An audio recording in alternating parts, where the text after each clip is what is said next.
দশম শ্রেণীর গণিত। আজকে আমরা কোষে দেখি 1.3 এর অঙ্কগুলো কষব।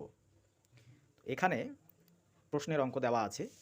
তো এই অঙ্কগুলির মধ্যে একটি বা দুটি করে শর্ত দেওয়া আছে। সেই শর্তের ভিত্তিতে আমরা একচল বিশিষ্ট দ্বিঘাত সমীকরণ তৈরি করব এবং সেই দ্বিঘাত সমীকরণগুলি সমাধান করার মাধ্যমেই এই প্রশ্নগুলির উত্তর বের করব। তো চলো এক নম্বর অঙ্কে বলেছে দুটি ধনাত্মক অখণ্ড সংখ্যার অন্তর 3 এবং তাদের বর্গের সমষ্টি 117 সংখ্যা দুটি হিসেব করে লিখি। এখানে লক্ষ্য করার মতো বিষয় হলো দুটি ধনাত্মক অখণ্ড সংখ্যার অন্তর। এখানে দুটি ধনাত্মক অখণ্ড সংখ্যার কথা বলেছে। সবসময় মনে রাখতে হবে উত্তর যেগুলো বেরোবে সেগুলো ধনাত্মক অখণ্ড সংখ্যাই হবে। যদি অন্য কোনো উত্তর বেরোয় তাহলে সেগুলো অগ্রাহ্য হবে, অর্থাৎ সেই উত্তরগুলো আমরা গ্রহণ করতে পারবো না। আর এখানে অন্তর 3 বলেছে। অন্তর কথার অর্থ হলো সবসময় বড় সংখ্যাটি থেকে ছোট সংখ্যার বিয়োগফল।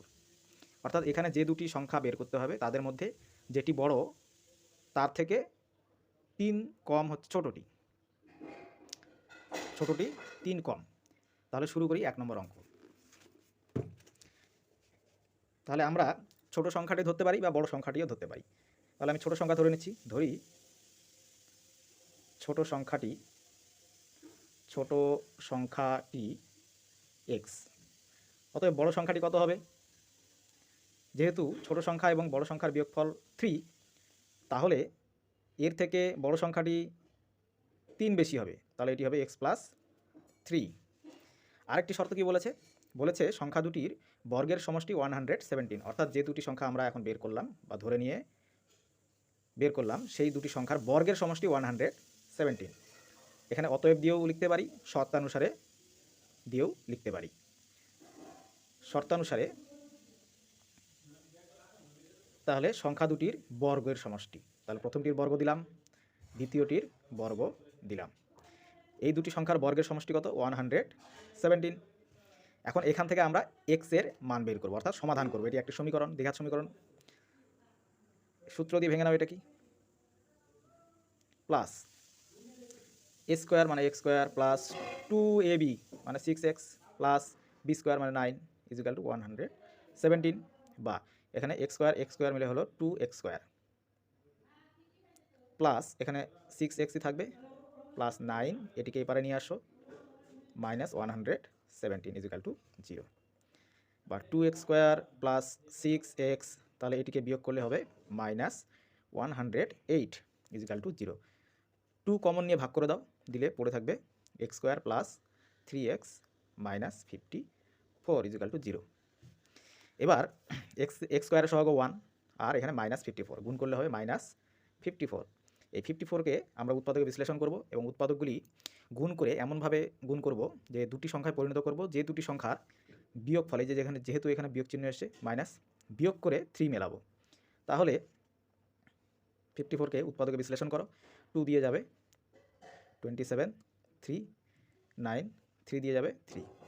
দেখো 3 ইন্টু 2 6, 3 ইন্টু 3 9, 9 মানে 6 ইজ ইকুয়াল টু 3, তাহলে সেটাই করব। x square plus 9 minus 6 into x minus 54 is equal to 0, বা x square plus 9x minus 6x minus 54 is equal to 0। প্রথম দুটি থেকে কমন নেব, শেষ দুটি থেকে কমন নেব। প্রথম দুটি থেকে x কমন যাবে, গিয়ে প্রথমটি পড়ে থাকবে x, এখানে পড়ে থাকবে 9। এখানে মাইনাস 6 কমন যাবে, মাইনাস 6 যদি কমন যায় তাহলে প্রথমটিতে পড়ে থাকবে x, আর যেহেতু মাইনাস বাইরে চলে এসছে এখানে প্লাস 9 ইজ ইকুয়াল টু 0। এবার এই দুটি থেকে আবার x প্লাস 9 কমন যাবে, এটি একটি বীজগাণিতিক সংখ্যামালা, এই দুটি থেকে x প্লাস 9 কমন যাবে, তাহলে x প্লাস 9 কমন গেলে প্রথমটিতে পড়ে থাকবে x, দ্বিতীয়টিতে পড়ে থাকবে মাইনাস 6 ইজ ইকুয়াল টু 0। এখন দুটি সংখ্যার বা বীজগাণিতিক সংখ্যামালার গুণফল 0, তাহলে এদের মধ্যে কমপক্ষে একটি অবশ্যই শূন্য আছে, কিন্তু কোনটি শূন্য আমরা জানি না, সেজন্য আমরা ধরে নেব হয় x plus 9 is equal to 0, বা x is equal to minus 9, অথবা x minus 6 is equal to 0, x is equal to 6। এবার ঘটনা হলো আমি প্রথমেই বলেছি যে এখানে এই অঙ্কটাতে ধনাত্মক অখণ্ড সংখ্যার কথা বলা হয়েছে, সেই জন্য x এর এই যে মানটি এসেছে, ঋণাত্মক মান এসেছে, এটি নিতে পারবো না, এটি পাশে লিখে দেবো এইভাবে অগ্রাহ্য। অগ্রাহ্য। তাহলে আমাদের গ্রহণযোগ্য মান কোনটি? এই যে এক্স ইকুয়াল টু 6 মানটি আমাদের গ্রহণযোগ্য মান। তাহলে এক্স আমরা কি ধরেছিলাম? এক্স ধরেছিলাম ছোট সংখ্যাটি। তাহলে উত্তর লিখব, অতএব ছোট সংখ্যাটি 6 এবং বড় সংখ্যাটি ইকুয়াল টু, বড় সংখ্যাটি কত ছিল? এক্স প্লাস 3, এক্সের মান 6, তার সঙ্গে 3 যোগ হয়ে যাবে, হয়ে যাবে 9। তাহলে 6 এবং 9 এই দুটি সংখ্যা আমরা পেলাম উত্তর। ঠিক আছে, এবার চলে আসছি 2 নম্বর অঙ্কে। 2 নম্বর অঙ্কে কি? এই ভিডিওর ডেসক্রিপশন বক্সে আগের ও পরের ক্লাসগুলির ভিডিও লিঙ্ক দেওয়া থাকবে, তোমরা সেখান থেকে দেখে নিও এবং আমার এই ম্যাথ স্কুল চ্যানেলটি সাবস্ক্রাইব করে রাখবে, যাতে পরের ভিডিওগুলোর সবগুলো নোটিফিকেশন তোমাদের কাছে খুব সহজেই পৌঁছে যায়। কি বলছে? বলছে যে একটি ত্রিভুজের ভূমি তার উচ্চতার দ্বিগুণ অপেক্ষা 18 মিটার বেশি। আবার একটা বলেছে ত্রিভুজটির ক্ষেত্রফল 360 বর্গমিটার। এখন ঘটনা হলো, এখানে বলেছে ভালো করে দেখো, ত্রিভুজের যে ভূমির কথা বলেছে সেটি উচ্চতার দ্বিগুণ অপেক্ষা 18 বেশি। তাহলে উচ্চতা যদি এক্স ধরা হয়, তাহলে তার 2 গুণের সঙ্গে 18 যোগ করলে যেটা হবে সেটা হবে ভূমি। বোঝা গেল ব্যাপারটা? উচ্চতার দ্বিগুণ অপেক্ষা 18 বেশি কে? ভূমি। ঠিক আছে, তাহলে উচ্চতাটা আমরা ধরে নেব। তাহলে কত নম্বর? 2 নম্বর।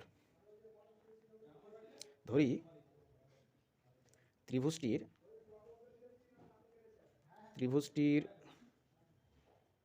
উচ্চতা ইকুয়াল টু এক্স মিটার। অতএব ত্রিভুজটির ভূমি কত হবে? তাহলে বলছে উচ্চতার দ্বিগুণ মানে উচ্চতা এক্স, তার সঙ্গে 2 গুণ করা হলে দ্বিগুণ হয়ে গেল, তার থেকে 18 বেশি মানে 18 যোগ হয়ে যাবে। ঠিক আছে, এত মিটার। এখন বলেছে যে ত্রিভুজটির ক্ষেত্রফল 360 বর্গ মিটার। তাহলে ত্রিভুজের ক্ষেত্রফলের অনেকগুলো সূত্র রয়েছে, কিন্তু এখানে আমাদের হাতে রয়েছে উচ্চতা এবং ভূমি। তাহলে উচ্চতার ভূমি দিয়ে ত্রিভুজের ক্ষেত্রফলের সূত্র কি? হাফ ভূমি ইন্টু উচ্চতা। তাহলে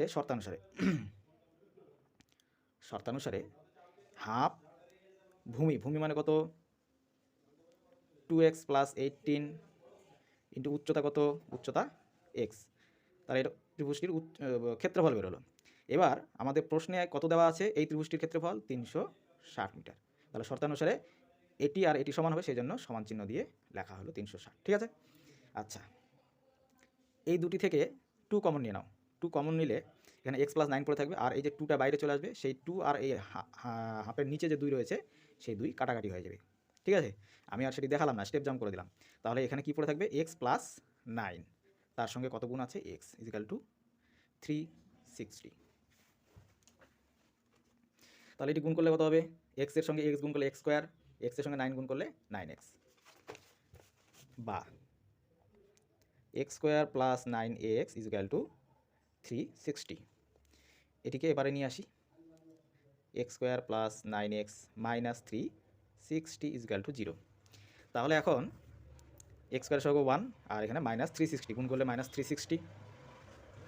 এই 360কে আমরা এখন উৎপাদক বিশ্লেষণ করব, করে বিয়োগ করে উৎপাদকগুলির গুণ করে এমনভাবে দুটি সংখ্যা তৈরি করব যে দুটি সংখ্যার বিয়োগফল 9 হবে। ঠিক আছে, তাহলে 360কে ভাঙা, প্রথমে 2 দিয়ে ভাঙিয়ে দিলে 180, আবার 2 দিয়ে যাবে 90, আবার 2 দিয়ে যাবে 45, আবার এবার 5 দিয়ে যাবে 9, 3 দিয়ে যাবে 3।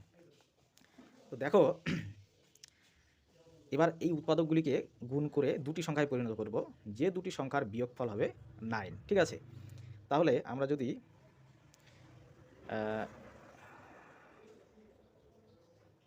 8 ইন্টু 3 24, আর 5 ইন্টু 3 5 ইন্টু 3 15, 24 থেকে 15 বিয়োগ করলে কত হয়? 9 হয়। তাহলে মিলে গেল। ঠিক আছে, তাহলে আমরা কি করব? x square plus 24 minus 15 x minus 360 equal to 0, বা x square plus 24x minus 15x minus 360 equal to 0। প্রথম দুটি থেকে কমন যাবে x কমন গেলে পড়ে থাকবে x প্লাস 24 মাইনাস 15 কমন যাবে পরের দুটি থেকে, তাহলে x প্লাস 24 ইকুয়াল টু 0, বা x plus 24 into x minus 15 equal to 0। একই রকম ব্যাপার, তাহলে হয় এক্স প্লাস 24 ইজিক্যাল টু 0 বা এক্স ইজিক্যাল টু 24 মাইনাস 24 হবে এখানে, অথবা x minus 15 equal to 0, x equal to 15। এখন ঘটনা হলো এইখানে ত্রিভুজটির ভূমি এবং উচ্চতা এগুলো দৈর্ঘ্য সবসময় ধনাত্মক হবে, ভূমি এবং উচ্চতার দৈর্ঘ্য সবসময় ধনাত্মক হবে, ঋণাত্মক হওয়া সম্ভব নয়, সেজন্য এটি অগ্রাহ্য, এটি অগ্রাহ্য। তাহলে গ্রহণযোগ্য কোনটি? এই এক্স ইজিক্যাল টু 15 যেটা বেরিয়েছে সেটি গ্রহণযোগ্য। তাহলে এক্সটা আমরা কী ধরিয়েছিলাম? এক্সটা আমরা ধরেছিলাম উচ্চতা, অতএব ত্রিভুজটির উচ্চতা, অতএব ত্রিভুজটির উচ্চতা কত হবে? 15 মিটার। আর কি চেয়েছে? আর শুধু উচ্চতায় চেয়েছে, তাহলে আমাদের উত্তর বেরিয়ে গেল। আচ্ছা, এবার চলে যাই 3 নম্বর অঙ্কে। 3 নম্বর অঙ্কে বলছে যদি একটি অখণ্ড ধনাত্মক সংখ্যার 5 গুণ, দেখো এখানেও ধনাত্মক সংখ্যা বলেছে, অর্থাৎ নেগেটিভ যেগুলো বেরোবে সেগুলো অগ্রাহ্য হয়ে যাবে। তাহলে একটি অখণ্ড ধনাত্মক সংখ্যার 5 গুণ তার বর্গের দ্বিগুণ অপেক্ষা 3 কম। তাহলে অখণ্ড ধনাত্মক সংখ্যাটিকে আমরা যদি এক্স ধরি, দেখো ধরি ধনাত্মক অখণ্ড সংখ্যাটি সমান এক্স। তাহলে কি বলেছে? এই এক্সের 5 গুণ, এই সংখ্যাটির 5 গুণ মানে এক্সের 5 গুণ, তাহলে 5x। এটা কি? তার বর্গের দ্বিগুণ অপেক্ষা 3 কম হবে। অর্থাৎ এই যে এক্স ধরেছি এই সংখ্যাটিকে বর্গ করে তার সঙ্গে 2 গুণ করে যদি 3 বিয়োগ করা হয় তাহলে এই 5 গুণের সমান হবে, মানে 5x এর সমান হবে। 5 গুণ মানে কত হলো? 5x। সংখ্যাটির 5 গুণ মানে 5x হলো। আর আচ্ছা, এবার দেখো সংখ্যাটির 5 গুণ মানে কত হলো? 5x। এবার বর্গের দ্বিগুণ অপেক্ষা 3 কম, তাহলে বর্গের দ্বিগুণ, তাহলে বর্গ মানে x স্কোয়ার, তার দ্বিগুণ মানে 2 গুণ, তার থেকে 3 কম। এই দুটি কী হবে? সমান হবে। এই দেখো বলেছে ধনাত্মক সংখ্যার 5 গুণ, মানে যে 5 গুণ করলে যেটা হবে সেটা কত হবে? বর্গের দ্বিগুণ অপেক্ষা 3 কম হবে। বোঝা গেল? বর্গের দ্বিগুণ অপেক্ষা 3 কম হবে, তাহলে এটার সঙ্গে এটা সমান হবে। এই যে, ঠিক আছে। এবার এখান থেকে আমরা এক্স এর মান বের করবো। দেখো এটা একটা দ্বিঘাত সমীকরণ, আমরা এই 5xকে ওইদিকে নিয়ে চলে যাব, গিয়ে উল্টোভাবে লিখব। 2x স্কোয়ার মাইনাস, এদিকে ওপারে গেলে মাইনাস 5x হয়ে যাবে, আর এখানে -3 ছিলই। এবার এপারে জিরোটা এদিকে লিখছি। এবার আমরা সমাধান করি। তাহলে এইখানে দেখো এক্স স্কোয়ারের সহগ 2 আর এখানে -3 গুণ করলে -6, তাহলে 6কে উৎপাদক বিশ্লেষণ করে উৎপাদকগুলি গুণ করে এমনভাবে দুটি সংখ্যা করব যে দুটি সংখ্যার বিয়োগফল হবে 5। হ্যাঁ, এখানে বিয়োগফল হবে 5। এখানে কেন কিন্তু যোগ করে কিন্তু হবে না, 3 দুগুণ 6 হয়, 3 দুগুণ 6 হবে, কিন্তু এই দুটির যোগফল 5 হয় ঠিকই, কিন্তু এখানে এই যোগ করে মেলালে কিন্তু হবে না, বিয়োগ করেই মেলাতে হবে। তো বিয়োগ করে মেলানোর উপায় হচ্ছে একটাই, 6 6, এইভাবে যদি আমরা করে নিই তাহলে 6 বিয়োগ 1 করলে 5 মিলবে। ঠিক আছে, তো এইটা করে নিতে হবে আমাদেরকে। তাহলে এখানে কি করব? বা 2x square minus 6 minus 1 into x minus 3 equal to 0, এইভাবে করবো। ঠিক আছে, বা 2x স্কোয়ার মাইনাস 6x মাইনাসে plus x minus 3 equal to 0। প্রথম দুটি থেকে 2x কমন যাবে, 2x কমন গেলে প্রথমটি থেকে x পড়ে থাকবে, দ্বিতীয়টি থেকে -3 পড়ে থাকবে, পরের দুটি থেকে 1 কমন যাবে, কিছুই কমন যাওয়ার নাই, তার মানে 1 কমন যাবে, তাহলে x মাইনাস 3 থাকলো। বা x মাইনাস 3 এখান থেকে বেরিয়ে গেল, গিয়ে পড়ে থাকবে 2x, এখান থেকে বেরিয়ে গেলে পড়ে থাকবে +1। একই ব্যাপার, সেই একই কথা, হয় x মাইনাস 3 ইজিক্যাল টু 0 বা x ইজিক্যাল টু 3, অথবা 2x plus 1 equal to 0, 2x equal to -1, x equal to -1/2। তাহলে এটি গ্রহণযোগ্য হবে না, কারণ এখানে ধনাত্মক অখণ্ড সংখ্যার কথা বলেছে, তাহলে এটি অগ্রাহ্য। তাহলে ধনাত্মক অখণ্ড সংখ্যাটা কত হলো? 3। তাহলে লেখো অতএব, আচ্ছা এখানে কি বলেছে, প্রশ্নটা কি বলেছে? সংখ্যাটি নির্ণয় করি। অতএব নির্ণয়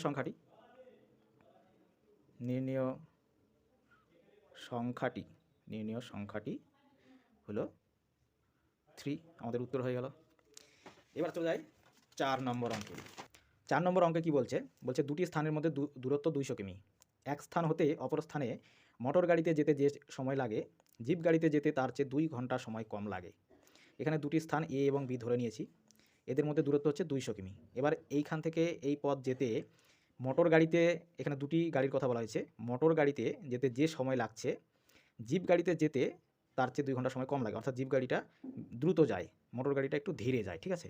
তাহলে মোটর গাড়ির গতিবেগ কম, জিপ গাড়ির গতিবেগ বেশি। তাহলে মোটর গাড়িতে যেতে বেশি সময় লাগছে, জিপ গাড়িতে যেতে কম সময় লাগছে, ঠিক আছে। এবার কি বলছে আরেকটা, মোটর গাড়ি অপেক্ষা জিপ গাড়ির গতিবেগ ঘন্টায় 5 কিমি বেশি।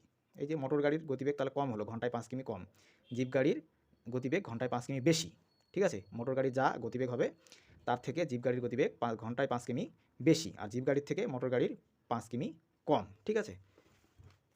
তাহলে আমরা এখানে দুইভাবে অঙ্কটা করা যায়, সময় ধরে নিয়েও করা যায় বা গতিবেগ ধরে নিয়েও করা যায়। যেহেতু এখানে গতিবেগ চেয়েছে মোটর গাড়ির, তো আমরা গতিবেগ ধরে নিয়ে করব, ঠিক আছে। তাহলে ধরি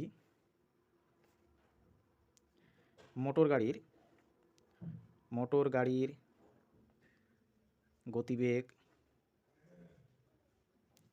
এক্স কিমি পার ঘন্টা, এক্স কিমি পার ঘন্টা।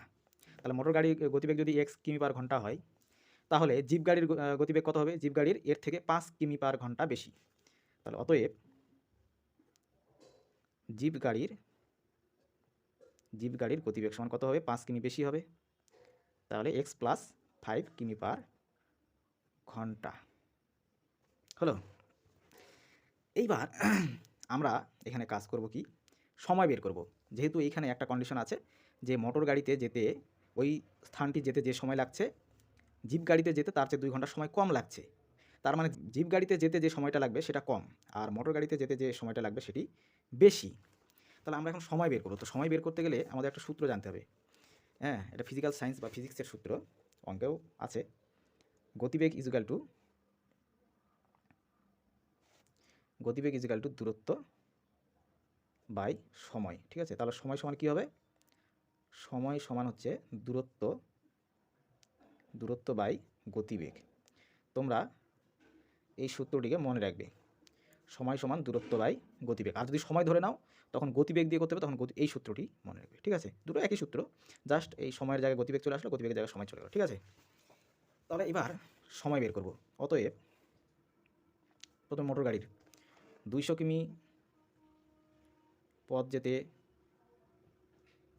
মোটর গাড়ির সময় লাগে, মোটর গাড়ির সময় লাগে। তাহলে কি সময় সমান দূরত্ব বাই গতিবেগ, দূরত্ব তো 200 কিমি, আর গতিবেগ কত? মোটর গাড়ির গতিবেগ এক্স, তাহলে এত ঘন্টা। একই রকমভাবে জিপ গাড়ির ক্ষেত্রে 200 কিমি পথ যেতে জিপ গাড়ির সময় লাগে, এর ক্ষেত্রেও একই দূরত্ব, কিন্তু গতিবেগ কত? এক্স প্লাস 5 এত ঘন্টা। তাহলে কোন সময়টা কম? এই সময়টা কম, এই সময়টা বেশি, তাই না? কত বেশি? 2 ঘন্টা বেশি, কারণ মোটর গাড়ির 2 ঘন্টা সময় বেশি লাগে জিপ গাড়ির থেকে, ঠিক আছে। তাহলে শর্তানুসারে তাহলে এটি থেকে এটি বিয়োগ করলে সমান 2 হবে। 200 বাই এক্স বিয়োগ 200 by x plus 5 equal to 2। বুঝতে পেরেছো তো? দেখো বলছে যে মোটর গাড়িতে যেতে যে সময় লাগে জিপ গাড়িতে যেতে তার থেকে 2 ঘন্টা সময় কম লাগে। তার মানে কি এই সংখ্যামালাটি এটি এর থেকে 2 কম, এর থেকে এই সংখ্যামালার থেকে এটি 2 কম, ঠিক আছে। তাহলে 2 কম মানে কি? তাহলে এখান থেকে এই সংখ্যামালা থেকে এই সংখ্যামালাটি বিয়োগ করলে 2 হবে, সেটি লিখেছি। আচ্ছা, এবার এখান থেকে আমরা এক্স এর মান বের করব। তো প্রথমে 2 কমন নিয়ে নাও, এই দুটি থেকে 2 কমন নিয়ে উভয় দিকে 2 2 কেটে যাবে ভাগ করলে, ঠিক আছে। তাহলে পড়ে থাকবে 100 by x minus 100 by x plus 5 equal to 1। 1কে এপারে নিয়ে আসি, 100 by x minus 100 by x plus 5 minus 1 equal to 0। লসাগু করে দেই, লসাগু হবে এক্স ইন্টু এক্স প্লাস 5। এখানে কত হবে? তাহলে এই এক্স দিয়ে এখন পুরোটাকে ভাগ করব, ভাগ করলে কত পড়ে থাকবে? এক্স প্লাস 5, এক্স প্লাস 5 100-এর সঙ্গে গুণ হবে, তাহলে 100 ইন্টু এক্স প্লাস 5। একই রকমভাবে এখানেও মাইনাস 100 ইন্টু এক্স প্লাস 5 দিয়ে যদি পুরোটাকে ভাগ করা হয় এটিকে, এক্স ইন্টু এক্স প্লাস 5কে, তাহলে পড়ে থাকবে এক্স, তাহলে তার সঙ্গে গুণ 100x মাইনাস, এবার 1 দিয়ে এটিকে ভাগ করলে এক্স প্লাস 5 ইন্টু এক্সই পড়ে থাকবে এবং সেটি 1-এর সঙ্গে গুণ হয়ে যাবে। তাহলে এখানে যা ছিল তাই থাকবে, এক্স ইন্টু এক্স প্লাস 5ই হবে এখানে, ইজুকাল টু 0।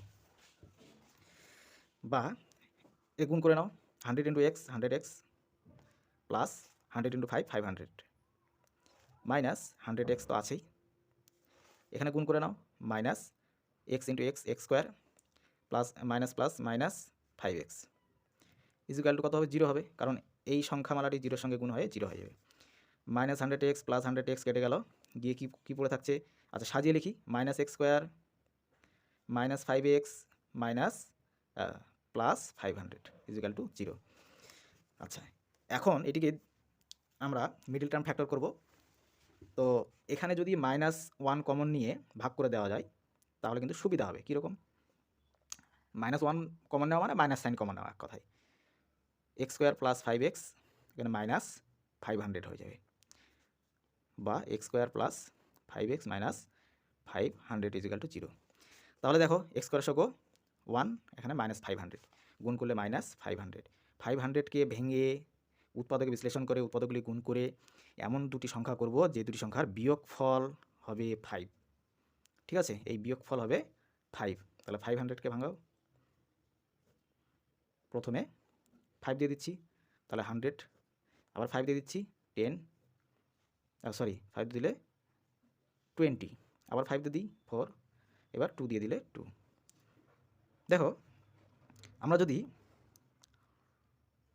এই তিনটি গুণ করি তাহলে 20 হবে 20, আর এই দুটি গুণ করলে 25, 25 থেকে 20 বিয়োগ করলে 5, বা x square plus 25 minus 20 into x minus 500 equal two 0। ঠিক আছে, বা x square plus 25x minus 20x minus 500 equal two 0। প্রথম দুটি দিয়ে কমন নাও, এক্স কমন যাবে, তাহলে পড়ে থাকবে এক্স প্লাস 25, শেষ দুটি থেকে মাইনাস 20 কমন যাবে, তাহলে এক্স প্লাস 25 ইজুয়াল টু 0। বা x plus 25 into x minus 20, তোমরা তো বুঝতেই পারছো এটি হবে গ্রহণযোগ্য, এক্স ইজুয়াল টু 20 আসবে। তাহলে একই কারণ দেখিয়ে আমরা হয় কী লিখব, এক্স প্লাস 25 ইজুয়াল টু 0, এখান থেকে এক্স ইজুয়াল টু মাইনাস 25, আর অথবা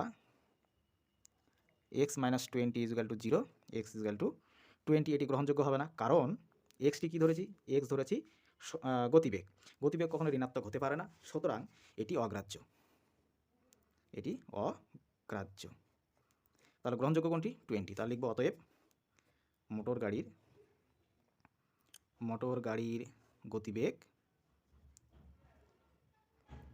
20 কিমি পার ঘন্টা, 20 কিমি পার ঘন্টা। বোঝা যাচ্ছে? আচ্ছা, এবার আসছি 5 নম্বর। 5 নম্বর অঙ্কে কী বলছে অমিতাদের আয়তক্ষেত্রাকার জমির ক্ষেত্রফল 2000 বর্গমিটার এবং পরিসীমা 180 বর্গমিটার। অমিতাদের আয়তক্ষেত্রাকার জমির দৈর্ঘ্য ও প্রস্থ হিসাব করে লিখি। তাহলে এখানে দুটো কন্ডিশন দেওয়া আছে, একটা ক্ষেত্রফল আর একটা পরিসীমা বলে দেওয়া আছে। ঠিক আছে, এই দুটি কন্ডিশনকে কাজে লাগিয়ে আমরা এখন দৈর্ঘ্য আর প্রস্থ বের করব। তাহলে আমরা যে কোনো একটা ধরে নিই, ধরি আয়তক্ষেত্রাকার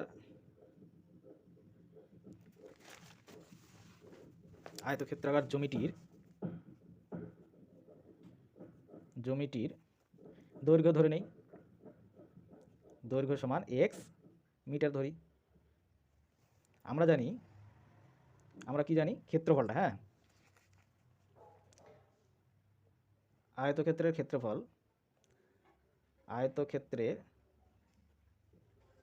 ক্ষেত্রফল সমান কি, এর সূত্রটা কি, দৈর্ঘ্য ইন্টু প্রস্থ, তাই তো, দৈর্ঘ্য ইন্টু প্রস্থ। তো এই কথাটি না লিখলেও হবে, তাহলে লিখবো এখানে অতএব দৈর্ঘ্য, বা এখানে লিখবো এখানে, আচ্ছা প্রথমে ক্ষেত্রফল কথাটা লিখি, এখানে ক্ষেত্রফল ইজুকাল টু কত, 2000 বর্গমিটার। ঠিক আছে, এত বর্গ মিটার। ঠিক আছে, অতএব দৈর্ঘ্য ইন্টু প্রস্থ, দৈর্ঘ্য ইন্টু প্রস্থ ইজুকাল টু কত, 2000 লিখব। এখানে এবার কি হলো, এখানে প্রস্থ বের করবো। দৈর্ঘ্য কত ধরেছি এক্স, বা প্রস্থ ইজিক্যাল টু 2000 বাই তাহলে কত হবে দৈর্ঘ্য, তাহলে সমান 2000 বাই এক্স। তাহলে দৈর্ঘ্য যদি এক্স মিটার হয় তাহলে প্রস্থ কত হবে, এত মিটার। এবার আসবো পরিসীমার সূত্রে। পরিসীমার সূত্র 2 ইন্টু দৈর্ঘ্য প্লাস প্রস্থ, শর্তানুসারে 2 ইন্টু দৈর্ঘ্য, দৈর্ঘ্য কত, দৈর্ঘ্য হচ্ছে এক্স, প্লাস প্রস্থ কত 80, 2000 বাই এক্স। 2 ইন্টু দৈর্ঘ্য প্লাস প্রস্থ, এটা ইজিক্যাল টু কত হবে, তাহলে এখানে পরিসীমা দেওয়া আছে দেখো 180 মিটার, তাহলে লিখবো 180। এখান থেকে এখন এক্স এর মান বের করব, বা x plus 2000 by x equal to কত হবে, 180 2 দিয়ে ভাগ করে দিই, তাহলে 90। এবার আমরা এটিকে এপারে নিয়ে এসে লসাগু করে দেব। X plus 2000 by x minus 90 equal to 0। লসাগু করো, লসাগু কত হবে, এটা এখানে কিছু নিয়ে মানে 1 আছে, এখানে কিছু না মানে 1 আছে, তাহলে 1, আচ্ছা 1x এবং 1 এর লসাগু হবে এক্স। তাহলে নিয়ম অনুসারে কী হবে, এই এক্স দিয়ে এক্সে গুণ হয়ে যাবে এক্স স্কোয়ার, প্লাস এখানে তো যা আছে তাই থেকে যাবে, মাইনাস এখানে 90x ইজিক্যাল টু 0। তাহলে এক্স স্কোয়ার একটু সাজিয়ে লেখো, মাইনাস 90x প্লাস 2000, এক্স 0 সঙ্গে গুণ হয়ে 0 হয়ে গেল। একই রকম এটিকে ভেঙে আমরা 90 মেলাবো, তো ভেঙে নিই একটু।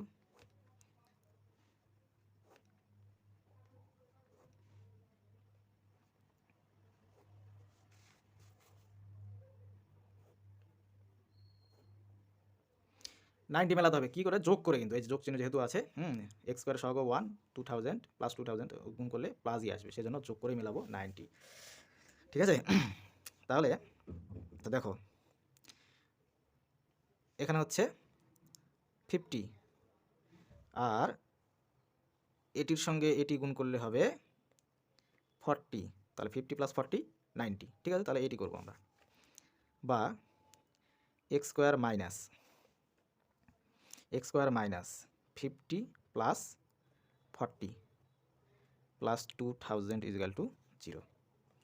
X square minus 50x minus 40x plus 2000 equal to 0। এই মাইনাস সাইনটা কিন্তু গুণ হয়ে এইভাবে মাইনাস হয়ে গেল। ঠিক আছে, এবার প্রথম দুটি থেকে কমন নাও, এক্স কমন যাবে, তাহলে এক্স মাইনাস 50 পড়ে থাকবে। এখানেও শেষ দুটি থেকে মাইনাস 40 কমন যাবে, গিয়ে কত পড়ে থাকবে, এক্স মাইনাস 50 পড়ে থাকবে ইজিক্যাল টু 0। বা এক্স মাইনাস 50 কমন চলে গেল দুটি থেকে, প্রথমটি পড়ে থাকলো এক্স, দ্বিতীয়টিতে পড়ে থাকলো 40 ইজিক্যাল টু 0। তাহলে একই রকমভাবে দুটি রাশির গুণফল 0, একটি অবশ্যই, কমপক্ষে একটি অবশ্যই 0 হবে, তাহলে হয় এক্স মাইনাস 50 ইজিক্যাল টু 0, বা এক্স ইজিক্যাল টু 50, অথবা x minus 40 equal to 0, x equal to 40। এখানে দুটোই পজিটিভ মান চলে এসছে, আমরা দৈর্ঘ্য ধরেছি এক্স, দৈর্ঘ্য আমরা ধরেছি এক্স, দুটোই পজিটিভ মান চলে এসছে। কিন্তু এখানে বিষয় লক্ষ্য করো, একটা 50 আর একটা হচ্ছে 40। ঠিক আছে, হ্যাঁ, এটি যদি দৈর্ঘ্য হয়, এক্সের মান যদি এটি হয়, গ্রহণযোগ্য যদি হয়, তাহলে আমরা সেখানে এই যে সূত্র রয়েছে, দৈর্ঘ্যর মান যদি 50 নেই, তাহলে তখন প্রস্থ কত বেরোবে, আর দৈর্ঘ্যর মান যদি 40 নেই, তখন প্রস্থর মান কত বেরোবে, এই দুটো আমরা বের করব। যখন এক্স ইজুকাল টু 50, তখন প্রস্থ কত হবে, তখন প্রস্থ সমান কত হবে, 2000 বাই তাহলে 50, এক্সের জায়গায় 50, কাটাকাটি করো 40। যখন এক্স ইজিক্যাল টু 40, তখন প্রস্থ কত হবে, তখন হবে 2000 বাই 40, কাটাকাটি করো 50, তাহলে কত হচ্ছে 50। এখন এই এক্সটি কী ছিল, এক্সকে দৈর্ঘ্য ধরা হয়েছিল, অর্থাৎ দৈর্ঘ্য বড় হয় আর প্রস্থ কিন্তু ছোট হয়, কিন্তু এক্ষেত্রে দৈর্ঘ্যটাই ছোট হয়ে গেল, প্রস্থ বড় হয়ে গেল। ঠিক আছে, তাহলে এটি গ্রহণযোগ্য হবে না, এটি অগ্রাহ্য। তাহলে গ্রহণযোগ্য কোনটি হবে, গ্রহণযোগ্য হবে এটি, দৈর্ঘ্য 50 মিটার আর প্রস্থ 40 মিটার। তাহলে লিখে দেব, অতএব আয়তক্ষেত্রাকার জমিটির দৈর্ঘ্য 50 মিটার এবং প্রস্থ 40 মিটার। তাহলে আজকে আমরা 5 নম্বর অঙ্ক পর্যন্ত করলাম। এর পরের ভিডিওতে আবার 6 নম্বর অঙ্ক থেকে শুরু করব, ঠিক আছে? আচ্ছা, তোমরা এই ভিডিওর ডেসক্রিপশন বক্সে অবশ্যই লক্ষ্য করবে, আগের ভিডিওগুলোর লিঙ্ক দেওয়া থাকবে। আর এই ভিডিওগুলো যদি ভালো লাগে, যদি অঙ্কগুলো বুঝতে পারো, তাহলে অবশ্যই চ্যানেলটি সাবস্ক্রাইব করবে। তাহলে এর পরের অঙ্কগুলো সব তোমাদের কাছে নোটিফিকেশন চলে যাবে, তোমরা সহজে খুঁজে পাবে অঙ্কগুলো। ঠিক আছে, আজকে এই পর্যন্তই। ওকে।